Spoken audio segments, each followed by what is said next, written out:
आढावा पहिल्यांदा सिंधुरत्न योजनेचा अध्यक्ष झाल्यानंतर मी घेतला. विनय नातू देखील त्याला उपस्थित होते, जिल्हाधिकारी उपस्थित होते, मुख्य कार्यकारी अधिकारी उपस्थित होत्या.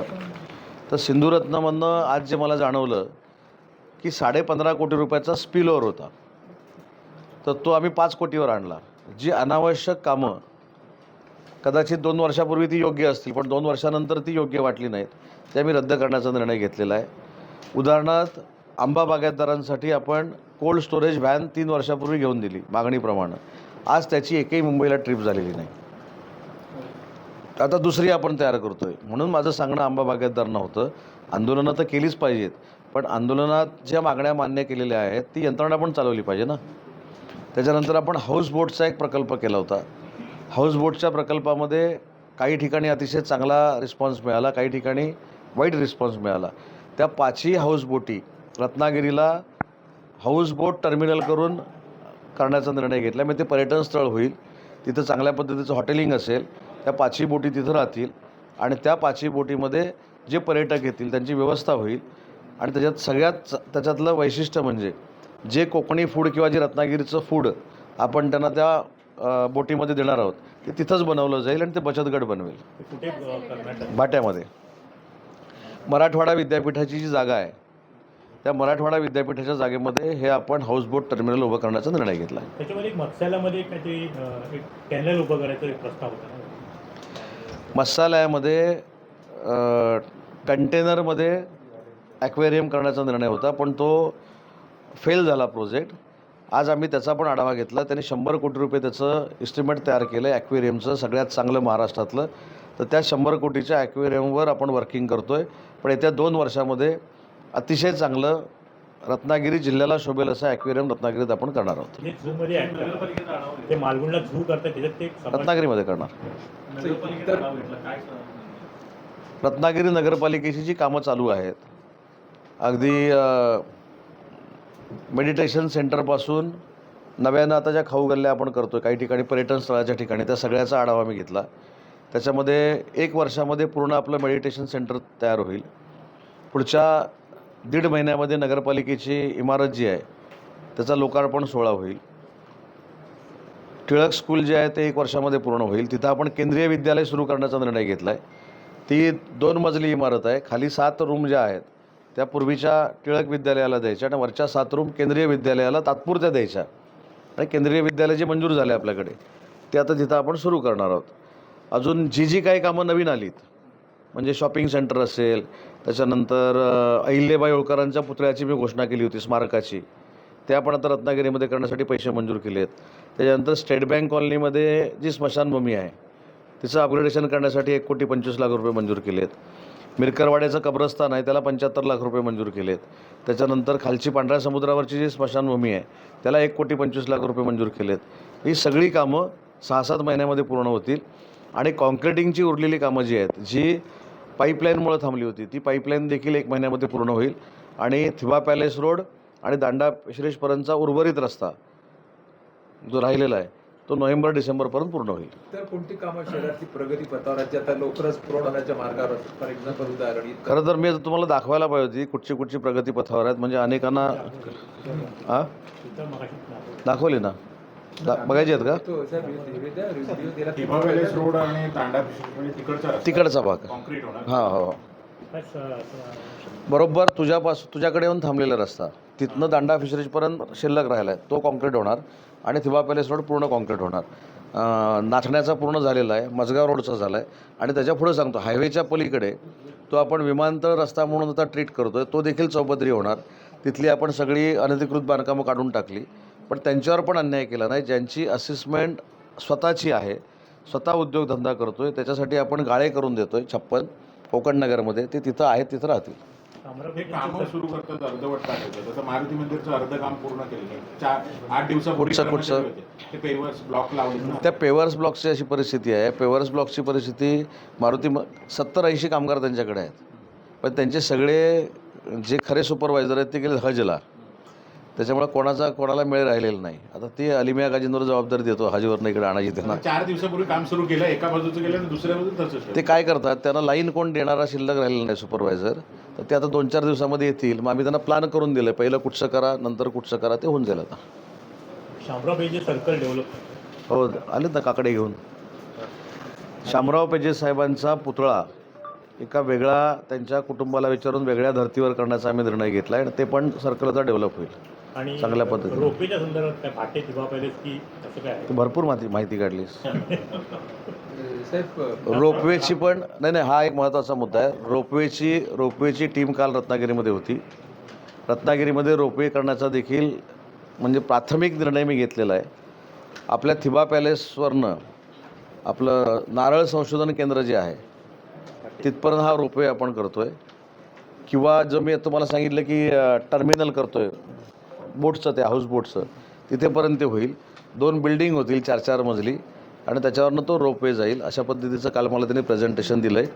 पण ते होणार नक्की, पण त्याच्या परमिशन सेंट्रल गव्हर्नमेंटच्या असतात, त्याच्या परमिशन कोस्टगार्डच्या असतात, त्याच्या परमिशन पर्यावरणाच्या असतात, CRZच्या असतात. त्या मिळायला जरा वेळ लागेल. 1.5 किलोमीटरचे अंतर आहे की? 2.5 किलोमीटर. आणि रत्नदुर्ग किल्ला ते नाही होणार, ते फिजिबल नाही. शिरगावचा पण आढावा घेतला. ते झालं पण इतकं नाही, हो, ते माहिती आहे की होतच आहे. नाही सकाळी नाही, तुम्ही शिरगाव म्हटल्यानंतर सगळं तुमच्यावर ओढून नका घेऊ. शिरगावच्या काल तुमच्या गावामध्ये आल्यानंतर मी जी कमिटमेंट केलेली होती त्या सगळ्या मी मिटिंग घेतल्या पालीमध्ये. त्याच्यामध्ये 4 नळपाणी योजना ज्या 8-8.5 कोटी रुपये देऊन मंजूर केलेल्या होत्या त्या 2 महिन्यामध्ये संपवण्याचा निर्णय घेतला. आणि सगळ्यात महत्त्वाचा माझ्या दृष्टीनं आज शिरगावचा निर्णय म्हणजे ज्या अंगणवाडी सेविका, ज्या मदतनीस, ज्या आशाताई यांनी मरमर काम करून करोनानं आपल्याला सुटका करून दिली, त्यांचेच पैसे, हो ऐका, त्यांचेच पैसे शिरगाव ग्रामपंचायतीनं दिले नव्हते, महिन्याला 1,000 रुपये. तर आज त्यांचे सगळे पैसे द्यायचा निर्णय घेतला, कारण त्यांच्यामुळं आपण जगतो आहे असं माझं मत आहे. जर अंगणवाडी सेविका, आशाताई, मदतनीस ही त्यावेळी घरात जाऊन कोणाला करोना झाला आणि कोणाला करोना झालं नाही याची औषधं जर दिली नसती तर आज आपण चर्चा करताना दिसलो नसतो. आणि म्हणून पैसे कोणाचे ठेवायचे ह्याला पण काही बंधनं असली पाहिजेत. ते काल तिथं आल्यानंतर माझ्या लक्षात आलं की प्रत्येकी 18,000 रुपये त्या महिला भगिनींचे द्यायचे होते. 11 लाख रुपये द्यायचे होते. ते आज 2 टप्प्यामध्ये द्यायचा निर्णय झाला. 2 दिवसानंतर त्यांना निम्मे पैसे मिळतील आणि पुढच्या 2 महिन्यानंतर बाकीचे पैसे मिळतील. ग्रामपंचायत फंडातून दिलेच पाहिजेत ना, नियमच आहे. हे ठेवलेले आहेत. हां, आता सावकेनं जाऊन विचारायला पाहिजे आणि त्यांना मार्गदर्शन करणारा कोणाला विचारलं पाहिजे. मुख्यमंत्री रोजगार निर्मितीमधून जिल्ह्याचे कधी काय चित्र डोळ्यासमोर आलं? अतिशय चांगलं मुख्यमंत्री रोजगार निर्मिती योजनेचं चित्र आहे. मागच्या वर्षी 113% मुख्यमंत्री रोजगार निर्मितीचं काम हे पूर्ण झालं. आमच्या अधिकाऱ्यांनी एक अतिशय महत्त्वाची गोष्ट मला सांगितली की जे फूड ट्रक आहेत त्याला मागणी जास्त आहे रत्नागिरीमध्ये, ते 25%, 10% जे आहेत ते 25% करावे अशा पद्धतीचं त्यांनी सांगितलं. आणि ते विभाग माझ्याकडे असल्यामुळं ते 25% आपण केले. आता या जिल्ह्यामध्ये यावर्षी 25% महिलांना फूड ट्रक दिले जातील. साहेब, लोटे येथे एका कंपनीने शेतात पाणी सोडल्यामुळे काल शेतकऱ्यांनी मोर्चा काढला होता आणि त्याला आमदार भास्कर जाधव, माजी खासदार उषा यांनी संबोधित आणि MIDC आणि प्रदूषणावर टीका केली. नेमकं काय प्रकार आहे? नाही, MIDCवर आधी टीका करण्याचा काही संबंधच येत नाही. हे काम जे आहे हे पोल्युशन बोर्डाचं आहे. सांडपाणी बघणं, सांडपाण्याला कसला वास येतो बघणं. शेवटी मी जिल्ह्याचा पालकमंत्री म्हणून याच्यात लक्ष घालतो. मी लक्ष देखील घातलेलं आहे. मी MPCBच्या लोकांना काल रात्रीच काय माझ्या भाषेत सांगायचं ते सांगितलेलं आहे. त्याच्यावर बहुतेक आज कारवाई देखील झालेली आहे, ती माहिती घेऊन सांगतो. पण अशा पद्धतीनं प्रदूषण करणाऱ्यांची गय करू नये अशा माझ्या पालकमंत्री म्हणून त्यांना सूचना मी ऑलरेडी काल दिलेल्या आहेत. चंपक MIDC कधी सुरू होणार आणि सामान्य माणसाला प्लॉट कधी मिळणार होते? सामान्य माणसाची व्याख्या मला हेमलला एक प्लॉट पाहिजे, मला पाहिजे, किशोरला पाहिजे. फॉर एक्झाम्पल सांगा ना, मला प्लॉट कधी मिळणार हे सांग. उदाहरण दिलं. पहिली गोष्ट, त्या जमिनीमध्ये प्रकल्प आणण्याचा निर्णय झालेला आहे. प्रकल्पासाठी जागा ती दिलेली आहे. त्या प्रकल्पाचं काम हे पुढच्या 2 महिन्यामध्ये सुरू होईल. बरं, मोठ्या लोकांना मिळणार की सामान्य माणसालाही प्लॉट मिळणार? नाही, मागून तर बघा ना. बरं, आता ह्याचं उत्तर देतो मुद्दाम. आता हे परत कोणी वैयक्तिक घेऊ नये. अलिमिया काजींनाच माहिती आहे की मी कशा पद्धतीनं प्लॉट, माहिती आहे की नाही. काजी साहेब जेवढे मला प्रश्न विचारतील ना तेवढे तेच अडचणी देतील.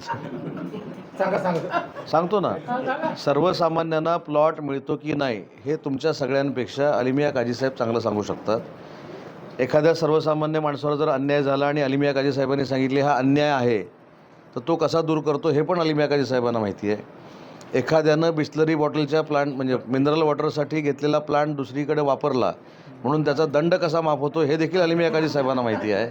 हां, अजून काय सांगू, आता स्थानिकाची व्याख्या काय मला सांगा ना. काय काय एका काळजीनं मिळालं, दुसऱ्या काळजीनं मिळालं, कुठच्या काळजीनं मिळालं माहीत नाही. त्याच्यामुळं पर्पज बदलण्यापासून आपल्या स्थानिक लोकांना जी काय ताकद द्यायची ती MIDCचा मंत्री म्हणून मी देतो. सर पहाटे बंधारा आहे ना आता नवीन जो बांधताय, पुस्तकांचं गाव सुरू करता आलं तर ते पुस्तकांचं गाव करण्याचा देखील निर्णय घेतला. काही साहित्यिकांनी सांगितलं की साने गुरुजींच्या पवित्र ठिकाणी पुस्तकांचं गाव सुरू करावं, ते पालघडला करायचा आम्ही निर्णय घेतला.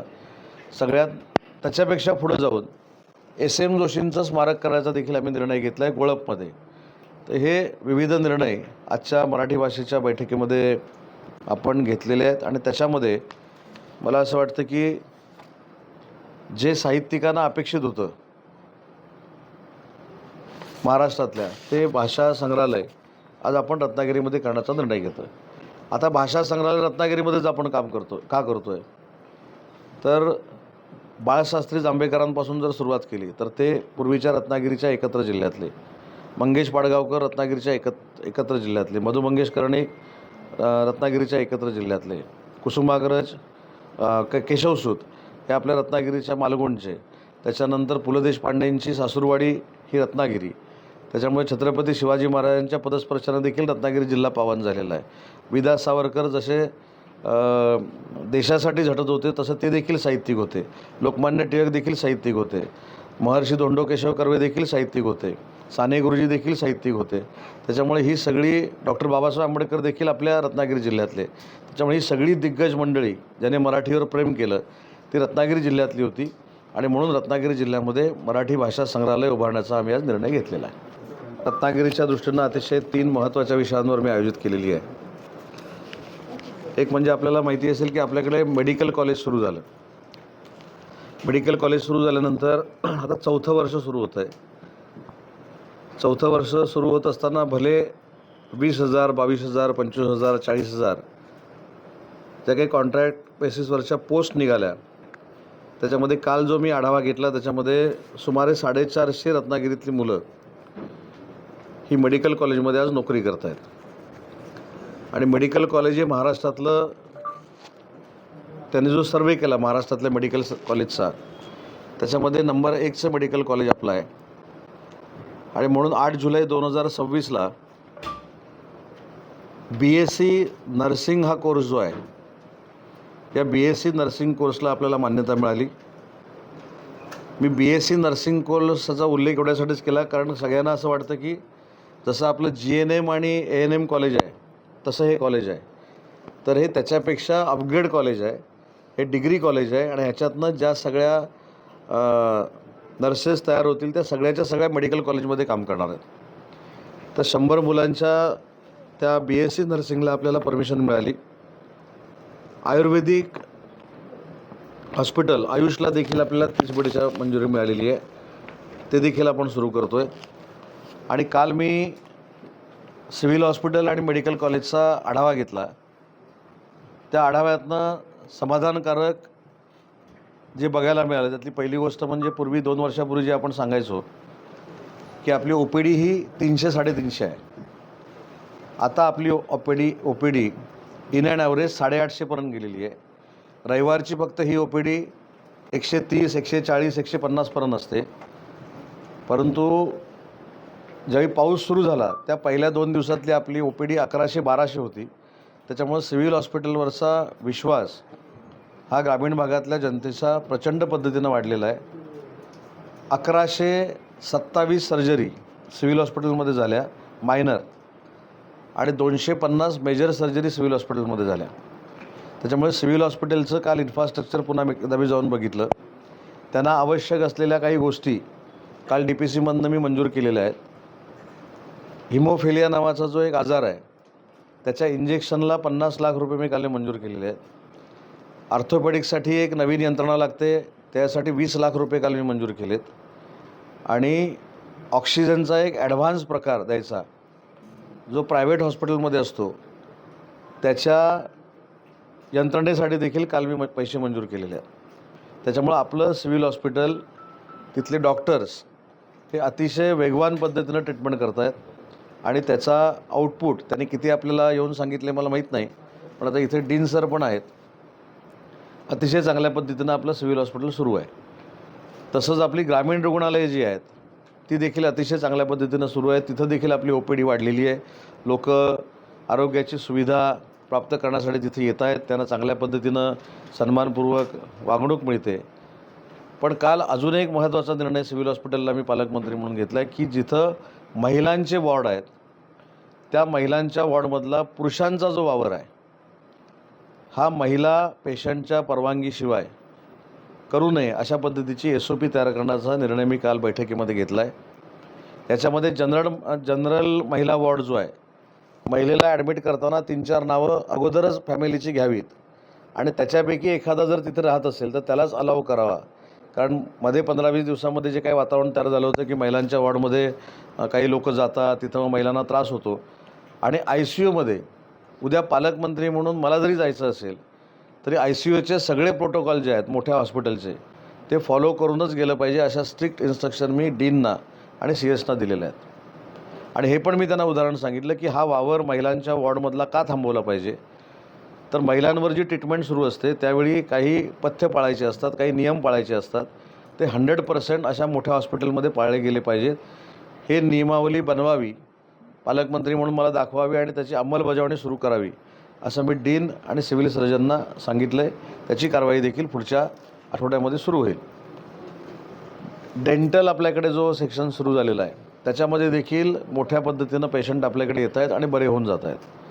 सगळ्या पद्धतीच्या सर्जरी आपल्या होत आहेत. काही ठिकाणी थोडं पाठीपुढं होत असेल, पण जी 10-15 वर्षापूर्वीपासूनची सिस्टीम होती ती 2 वर्षामध्ये बदलण्यामध्ये आपण बऱ्यापैकी यशस्वी झालेलो आहोत. मेडिकल कॉलेजच्या इमारतीसाठी 693 कोटी रुपये सरकारनं जायकामधनं मंजूर केलेले आहेत. त्याचं देखील आता थोड्या दिवसामध्ये काम सुरू होईल. त्याच्यामुळे मेडिकलच्या संदर्भामध्ये आपल्याला ही सगळी माहिती पाहिजे म्हणून आज खरं मी आपल्याला बोलवलं होतं.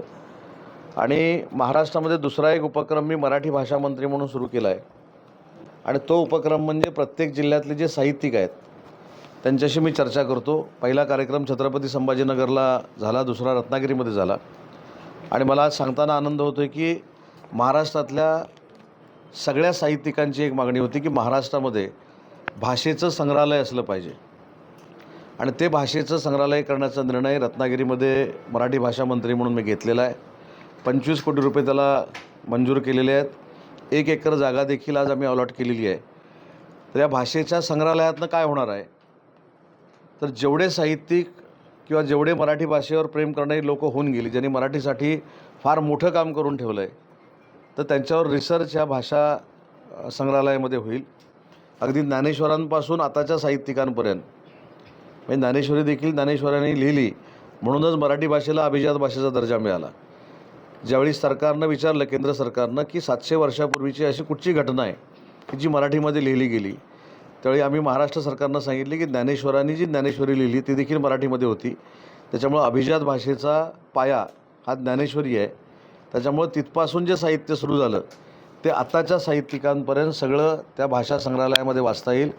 तिथे चांगल्या पद्धतीचं संग्रहालय म्हणजे फोटोग्राफिक संग्रहालय असेल, होलोग्राफिक असेल, या सगळ्या गोष्टी तिथं आम्ही करणार आहोत आणि ते महाराष्ट्रातलं भाषा संग्रहालय आम्ही रत्नागिरीमध्ये बांधण्याचा निर्णय घेतला आहे. त्याच्यामध्ये बोलीभाषेवर रिसर्च असेल किंवा ग्रंथालयांच्या पुस्तकांवर रिसर्च असेल. मी हा काय व्हिडिओ बघितला नाही, पण अजून एक तुम्हाला आता प्रश्न विचारला म्हणूनच सांगतो की मी याच कालावधीमध्ये दिल्लीमध्ये होतो. आपल्याकडे एक कायदा आहे, पंतप्रधान कोणी असू देत, पण त्यांच्याबद्दल एक कायदा आहे. ज्या ठिकाणी पंतप्रधान राहतात त्या परिसरामध्ये कोणी जावं आणि कोणी जाऊ नये हा केंद्र सरकारनं इंदिरा गांधींच्या हत्येनंतर केलेला एक कायदा आहे. तर तो कायदा असताना देखील सन्माननीय राहुलजी गांधी त्या परिसरात जाऊन असं सांगत होते की सगळ्या विद्यार्थ्यांनी तिथं या. याचा अर्थ काय? त्याच्यामुळं विरोधकांनी स्वतःला मतदारांनी अपयशी केल्यानंतर आता दुसऱ्या कुठच्या तरी मार्गानं केंद्र शासनावर आगपाखड करायची म्हणून या सगळ्या गोष्टी सुरू आहेत. हाऊसबोट फेरीबोट मोकल साहेबांची आहे. हाऊसबोट ती आपण बचत गटांना दिली होती.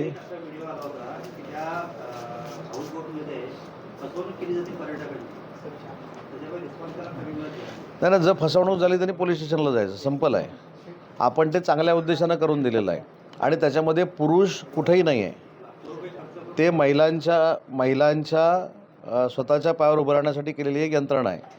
आता ती जरी तो ढेपाळला किंवा असं काय झालं नाही, त्यांचा इन्कम सोर्स जनरेट होण्याचा जो रेशो आहे तो कमी झाला आहे. मग तो प्रभाग संघाला जर करून द्यायचा असेल तर अशी वेगळी काहीतरी कल्पना काढावी लागेल. म्हणजे ते प्रभाग संघात तर काढून घेत नाही आपण टर्मिनल केल्यानंतर ते तिथं जे काही विक्री होईल किंवा ती जी काही बोट वापरली जाईल त्याचे पैसे प्रभाग संघालाच मिळणार आहेत. त्या फक्त ज्या ठिकाणी त्यांचा बिझनेस होत नाही त्यांनी बिचारा महिला वगैरेंनी काय त्यांचा दोष नाही ना. कोणी राईस सुरू केला, कोणी हेदवीच्या इथं सुरू केला, होत नाही. असं म्हणलं होतं की ज्या सुविधा अवेलेबल करून दिल्या आहेत त्या दिल्या जात नाही. नाही, माझ्याकडे असे पण व्हिडिओ आहेत की पर्यटकांनी सांगितले की असं हाऊसबोट असूच शकत नाही, असं पण आहे. अधिकाऱ्यांनी दिलेले आहेत. त्याच्यामुळं माझं म्हणणं काय की एखादं काम कॉन्ट्रॅक्टर करत असेल तर मी आक्षेप समजू शकतो. हे बिचारा आमच्या महिला भगिनीच गरीब करत आहेत. त्यामुळे त्यांच्या चुका जर असतील तर आपण त्या सुधारू ना. आता ह्याला आपला बोट हाऊस आपण इथं करतोय ना, तर त्यांना सांगू आपण. 27 लाख रुपये प्रॉफिट झाले. आता अजून एक मी गाडी देतो त्यांना. सर ती आम्ही बुकिंग करता गेलो होतो तीच गाडी 1 महिना बुक होती, फुल नाही मिळणार म्हणून 1 महिना कंटिन्यू. म्हणजे काय ते एखादा प्रोजेक्ट चांगला होतो, एखादा बिचारा ते आता त्यांना नाही शक्य ना. जरा त्याचं काय कंट्रोल करू शकतो. मी तेच सांगितलं, त्यांनी कॉस्टिंग वाढवून ठेवलं. त्यांनी तिथं जे जेवण गरम गरम द्यायला पाहिजे ते त्यांनी तिथं दिलं नाही. ह्या त्रुटी बिचारा त्यांच्या नाही, कारण त्यांनी जागा सिलेक्ट अशी केली. आता माझ्याकडे राई केली. आता राईमध्ये बोटीला जेवण आणायचं तर वरनं चाका देवेत ना आणतात बचत गटाकडनं, थंडच होतं ना. त्यांना ते जमलं नाही, ते आपण आता करून द्यायचं त्यांना. नाही इथे चांगलं चालेल. इथे चांगलं चालेल. तो व्हिडिओ जो निघाला होता ना पर्यटकाचा चुकीचा होता. हां. मी त्या माणसाला जे चालक आहेत त्यांना पण मी फोन केला. त्या पर्यटकाचं म्हणणं आहे तुम्ही एकदा इथून स्टार्टर मारला की कंटिन्यू फिरतच राहिलं पाहिजे. तसं होत नाही ना. असं त्याचं म्हणणं आहे. असं कसं होईल? कुठेतरी ते अँकर करून ते काय करतात, ते घेऊन जातात. ती सिस्टीमच तशी आहे. ते म्हणतात केरळमध्ये फिरवतात. मी त्यांना म्हटलं केरळमध्ये फिरवतात ते खाडीत फिरवतात आणि परत आणून सोडतात. इथे खाडी सोडल्यानंतर डायरेक्ट समुद्रात जावं लागतं. त्याच्यामुळे ते एक सर्टनला गेल्यानंतर अँकर करून ठेवतात, तिथं ठेवतात. तर त्यांचं म्हणणं की महत्त्वाचं म्हणजे तिथे सी प्लेन सुरू होतं आहे. त्या सी प्लेनचा आराखडा आपल्याला करून तिथं थोडी जेटी ती वाढवायला लागणार आहे आणि ती पूर्ण जेटी ही पर्यटकांसाठी देखील मोकळी ठेवणार. आणि म्हणून ते ट्रायपॉड जे टाकायचे होते त्यांना मी सांगितलं की वर टाकू नका, ते दोन्ही बाजूला टाकून ठेवा, मध्ये काय करायचं मी सांगतो. हिऱ्या बंदराच्या वरती दुसरा जो नरिमन पॉईंटसारखा जो आराखडा होता ना 41 कोटीचा, ते नेमकं काय सर मी त्याचं तुम्हाला हे देतो ना. त्याचं आपण केलं की संपूर्ण कसं होईल, पण त्याचं प्रोसेस कमी त्याला हे मिळाले काय. अजून 2 ठिकाणचं काम व्हायचं आहे बंधाऱ्याचं. ते झालं की काम सुरू होईल. ते आणि भगवती ब्रेक वॉटरचं मेरीटाईम बोर्डमध्ये काम भगवती बंदरला क्रूज टर्मिनल करण्याचा आपण प्रयत्न करतो आहे, पण क्रूज टर्मिनलला जेवढी डेप्थ लागते पाण्याची तेवढी मिळत नाही, म्हणून तो प्रोजेक्ट थांबला आहे. साहेब डेप्युटीसी का रद्द झाली? का मी जाहीरपणानं सांगितलं, माननीय नारायणराव राणे साहेब आणि माननीय सुनील तटकरे साहेबांनी मला सूचना वजा विनंती अशी केली की त्यांचं संसदेचं अधिवेशन चालू आहे, त्याच्यामुळे जरा पुढं ढकलावे. त्याच्यामध्ये काय साहेब एक प्रश्न नाही, सूचना आहे माझी. आपण रत्नागिरी जिल्ह्याचे सगळे पत्रकार तुमच्यात प्रेम करतात, तुम्ही आमच्यात प्रेम करता. रत्नागिरी जिल्ह्यात अनेक शासकीय कमिट्या आहेत, एकाही कमिटीवर पत्रकाराला घेतलं जात नाही. ती माझी एक सूचना आहे, आपल्याला विनंती आहे की आपण जे तुम्हाला तुमचा आवडीचा हे मन असेल कोण असेल त्यांना 1-2-4 लोकांना आपल्या अशासकीय सदस्य म्हणून कमिट्यांवर पत्रकारांना घ्यावं अशी माझी. तुम्हाला कोणी सांगितलं घेतलं नाही म्हणून? नाही मला सांगा एक 2 नाव कोण आहे. तुम्हाला माहिती नाही म्हणजे कोणाला घेतलं नाही अशातला भाग नाही. समित्या ह्या टप्प्याटप्प्यानं कालावधी संपल्यानंतर मंजूर होत असतात, त्यामुळे तुम्हाला कळेल पत्रकारांना घेतलं की नाही. म्हणून एक विनंती केली की घ्यावं. तुम्ही माझ्याकडे कॉप्शन जिल्हा परिषद सदस्य पद पण मागितलं होतं, पण मी नाही देऊ शकत म्हणून सांगितलं तुम्हाला. मूळ काय आहे हे टोक का काढलं जातं, तर माझ्याकडे मागणी करून झालेली आहे की मी पूर्वी माझी कॉप्शन जिल्हा परिषद सदस्य होतो, यावेळी परत 4 शिवसेनेचे होणार आहे. काय तर त्याच्यामुळं त्यांना मी स्पष्ट सांगितल्यामुळं ते होऊ शकत नाही. त्याच्यामुळे ते म्हणतात की त्यांच्यावर अन्याय होईल म्हणजे तो पत्रकारांचा अन्याय असं त्यांचं मत आहे. नाही, नाही, मला नको, माझा सोडून बाकी कुणाला आपण घ्यावं जावं अशी विनंती आहे, प्रेम. नाही ते सांगितलं हो, तुम्ही पण जिल्हा परिषदेच्या ऑप्शनसाठी इच्छुक आहात हे पण कळायला पाहिजे ना सगळ्यांना. आपली पण धावती तो राग सर गरजेची विषय आहे. हां. कुठला आहे तो पूर्ण? हां संपल्यात जमा कुठचा इतिहास जमा नाही ऑप्शनचा नाही म्हणूनच सांगितलं ना. साहेब सर नगरपालिकेचा विषय आहे. कचरा गाड्यांवरती ठरवलं. 16 कचरा गाड्या नवीन घेतोय आपण प्रत्येक प्रभागात एक. सांगितलं नाही. एक लक्षात सी टी स्कॅन मशीन जरी बंद असलं ना तरी नियम असा आहे की जरी बाहेर जाऊन त्यानं सी टी स्कॅन केलं तर ते सिव्हिलच्या पद्धतीनंच होणार. त्याच्यामुळे आपण जे म्हणतो ना सी टी स्कॅन मशीन बंद आहे म्हणजे काही थोडा जाण्या येण्याचा त्रास होत असेल, मी नाही असं म्हणत नाही, पण सगळं सिव्हिल हॉस्पिटल बेअर करतं. हा तेच सांगतो. त्याच्यामुळे तो एक पूर्वी असं व्हायचं ना सी टी स्कॅन बंद आहे, सी टी स्कॅन जरी बंद असलं कोणाकडनं जरी त्याने करून घेतलं तरी त्याचे पैसे सिव्हिल हॉस्पिटल देतं. हां येणार ना आता मेडिकल कॉलेजला सगळंच येणार. स्किल लॅब परवा म्हणजे मला किती विषय बोलत ना की आढावा देतात विषयाची बाब अतिशय चांगला कसली? महिलांच्या वार्डात. हां मी माझ्या सांगितलं. वार्डात आहे महिला रुग्णालय म्हणून मी कधी जावं ही जी काही लोकांची भावना आहे. हे बघा हा एक जी आर आहे. 30 खाटांचे एकात्मिक आयुष रुग्णालय रत्नागिरीमध्ये सुरू होतं आहे. तुमच्या एरियात, हा? तर काय हां माहिती आहे तुमच्या एरियात. माझ्या वार्डामध्ये महिला रुग्णालय म्हणून मी जिल्हा रुग्णालय नाही नाही मी काय सांगितलं याच्यामध्ये पक्षाचा काडीमात्र संबंध नाही. माझ्याबरोबर पक्षात काम करणाऱ्या माणसानं बाकीच्यांना नियम सांगायचे आणि स्वतः मी काय सांगितलं, मी उद्या पालकमंत्री म्हणून जरी आय सी यूमध्ये जायला आलो बघायला आलो तरी तुमचे नियमच आधी पहिले त्यांना विचारलं स्लीपर आहे का तिथे, इथपासनं तुमची पण चूक आहे. ज्या पद्धतीची स्लीपर तिथं ठेवली पाहिजे, चप्पल ठेवली पाहिजे, तिथं तो वेगळ्या पद्धतीचे आता सध्या मशीन येतं प्लास्टिक त्याला लावून ते ठेवा ना. मी जरी आलो तरी सांगायला पाहिजे की चप्पल काढा हे स्लीपर घालून जावं. सांगितलं की नाही टेन सर तुम्हाला काल? हां त्याच्यामुळं मला जे काय कळलं मी घेतले ना निर्णय जाऊन. मी फक्त हे सांगत नाही, घेतले निर्णय. जाऊन फोटो काढायचे तेच पाठवले. दुसरं पण हे सांगितलेलं आहे की नातेवाईक जरी असला महिलांच्या वॉर्डमध्ये जाताना त्यानंसुद्धा मोबाईल बाहेर ठेवून जायचं. विचार सांगितलं की नाही CS नाणी यांना. त्याच्यामुळं ते SOP ते ठरवणार आहेत, मला बाकीचं माहीत नाही. नियमावली त्यांनी ठरवायची, आता त्यांनी माझ्याकडे पाठवली, ती वाचून फायनल करतो मी. कॉक्रोच जनता पार्टी नाही हंगामा नाही, ते उत्सव साजरा हंगाम. उत्सव म्हणूया आपण.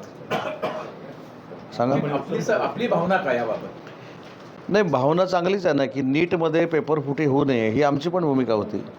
नीटमध्ये ज्या पद्धतीनं पेपरफुटी झाली, ज्या पद्धतीनं एक विद्यार्थ्यांमध्ये अविश्वास निर्माण झाला, त्याच्यामुळे विद्यार्थ्यांनी केलेलं ते आंदोलन होतं आणि विद्यार्थ्यांच्या आंदोलनाला आणि विद्यार्थ्यांना कोणी त्याच्यामध्ये दोषी ठरवलेलं नाही. मुद्दा असा राहतो की त्या आंदोलनामध्ये जी काही घुसखोरी झाली ती घुसखोरी योग्य नव्हती. आता कालचा मोर्चा मुंबईमध्ये झाला. मी पहिल्या दिवसापासून सांगतो की विद्यार्थ्यांचं समर्थन 100% आम्ही करतो. नीटची पेपरफुटी व्हायलाच नाही पाहिजे होती. ते जेलमध्ये आहेत. आता फास्ट ट्रॅकवर ते गुन्हे सगळे चालणार आहेत. 10 कोटी रुपये दंड, 10 वर्षाची शिक्षा हे देखील फायनल केलेलं आहे.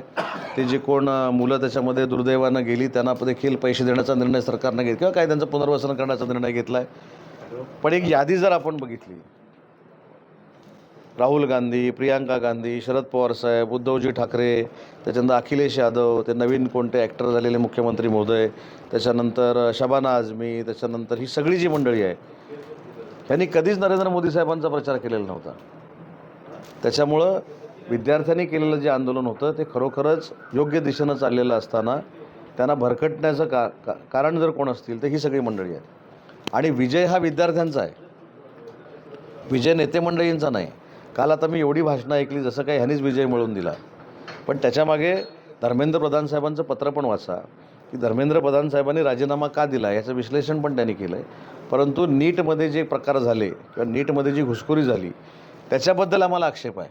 मी काल शिंदेसाहेबांनी अतिशय चांगल्या पद्धतीनं सांगितलं की इकडे पराभव झालेला असताना दिल्लीमध्ये जायचं आणि दिल्लीमध्ये आग पेटवा, हे पेटत राहू दे, हे धगधगतं राहू दे म्हणून सांगायचं. त्याला काही अर्थ नाही. हे राजकीय गोष्टी आहेत. त्याच्यामुळे त्याच्यामध्ये राजकारण जे आलं त्याच्यावर आमचा आक्षेप आहे.